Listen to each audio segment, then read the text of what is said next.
Dan untuk mengetahui pergerakan saham hari ini, pemirsa kita akan membahasnya bersama analis Arta Sekuritas, Dennis Christopher Jordan. Selamat pagi Mas Dennis. Pagi. Ya, indeks kita dibuka mix tadi tapi cenderung melemah. Nah, menurut Anda ini penyebabnya apa saja? Ya, kalau sebenarnya kita lihat sih sentimennya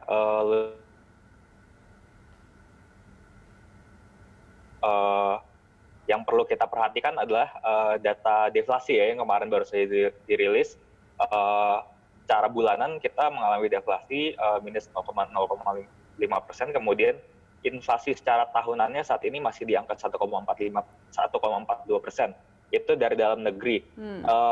Yang perlu kita cermati sebenarnya dari dalam negeri adalah karena kemarin kan kita juga baru saja menutup kuartal 3 ya.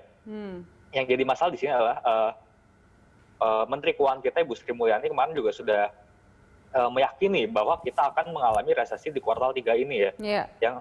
Yang harus kita cermati nantinya sebagai seorang investor adalah seberapa buruk data perekonomian kita pada saat kuartal 3 nanti, saat dirilis gitu. Memang kita sudah jelas mengalami perekonomian yang akan lebih buruk dibandingkan dengan kuartal pertama kemarin ya. Yang jadi masalah, apakah nanti datanya akan lebih parah? Kalau misalkan datanya parah, tentu nanti IHSG akan berpotensi kembali ke dalam tren bearishnya. Tapi prediksi Anda sendiri akan lebih parah tidak? Saya rasa sih bisa lebih parah daripada perkiraan ya, karena kan memang ketika dibuka new normal itu kan hanya sekitar 1-2 bulan, kemudian kembali diberlakukan PSBB seperti sebelumnya lagi ya. Secara otomatis ini aktivitas ekonomi tidak bisa berjalan seperti normal kembali. Apakah artinya kita akan sulit kembali ke level psikologis kita beberapa minggu yang lalu, yaitu di level 5.000? Kalau untuk di level 5.000 saya rasa dalam waktu dekat sangat mungkin bisa ya. Cuma mungkin nanti setelah rilis data itu mungkin sekitar 3 minggu atau 1 bulan ke depan, itu yang harus kita cermati ya, harus kita perhatikan. Artinya memang sekarang sentimen dominan adalah dari dalam negeri. Tapi apa yang terjadi secara global, kita tahu beberapa belakangan ini ada isu politik dari Amerika dan sebagainya. Apakah cukup berpengaruh, Mas Dennis? Kalau dari Amerika saya rasa cukup berpengaruh juga ya. Terutama juga kemarin data dari tenaga kerja Amerika ya. Data pengangguran kemarin mencatatkan penurunan. Saya rasa ini sebenarnya cukup baik juga. Kemudian juga ada perkembangan positif juga terkait stimulus bantuan untuk masyarakat Amerika Serikat terkait COVID ya. Kalau itu dari Amerika Serikat, kalau dari China hingga saat ini belum ada sentimen karena memang lagi libur nasional di sana. Kalau dari Asia sendiri? Kalau dari Asia sendiri sih kebanyakan bursa libur ya, karena memang dari China libur, dari Korea juga libur. Kalau dari Jepang saya rasa tidak ada sentimen. Jadi saya rasa saat ini masih fokusnya di Amerika dan dalam negeri saja. Apa sih yang harus kita lakukan agar memang indeks kita masih bisa bertahan setidaknya di level 4.900-an, tidak sampai terlalu jatuh begitu dalam beberapa waktu ini? Saya rasa kalau sekarang sih masih cukup oke ya. Saya rasa tidak ada faktor yang terlalu signifikan yang bisa mendorong IHSG untuk turun ya.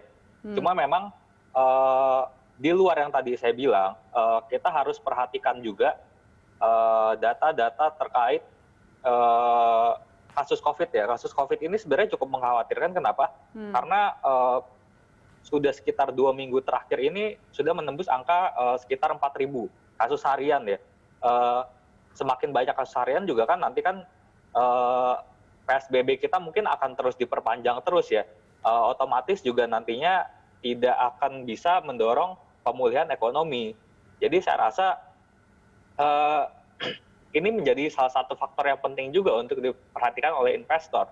Oke, untuk buyback emiten, menurut Anda apakah ini cukup bisa mendorong indeks kita?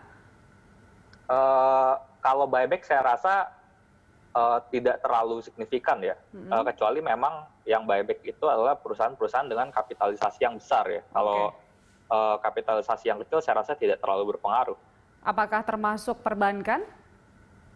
perbankan perbankan termasuk kapitalisasi yang besar ya. Jadi saya rasa ini ada turut ambil bagian juga dalam menopang IHSG. Tapi posisi ataupun kondisi dari sektor perbankan kita saat ini menurut Anda seperti apa? Apakah masih bisa menjadi pilihan?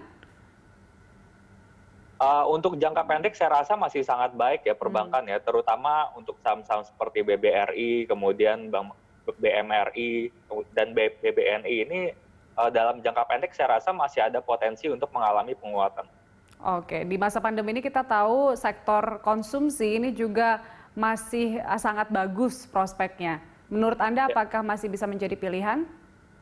Konsumer saya rasa juga saat ini masih oke ya, terutama kalau konsumer saya lebih cenderung untuk ICBP dan INDF masih cukup menarik. Oke, untuk sektor lainnya, Mas Denis?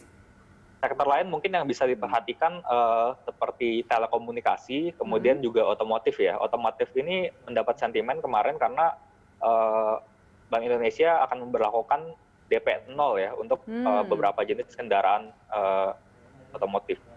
Oke, ada kemungkinan otomotif ini masih bisa akan bertumbuh ya dalam waktu dekat ini. Mas Denis, untuk rentang pergerakan sepanjang hari ini perkiraan Anda?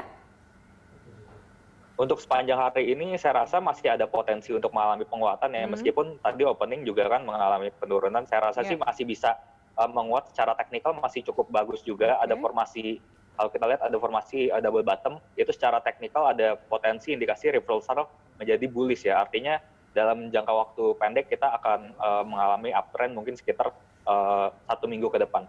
Di rentang berapa Mas Denis? Kalau untuk hari ini mungkin di 4.870 sampai dengan 5.020. Untuk pekan depan mungkin bisa berpotensi hingga ke 5.100. Baik, terima kasih Mas Denis untuk informasinya pada pagi hari ini.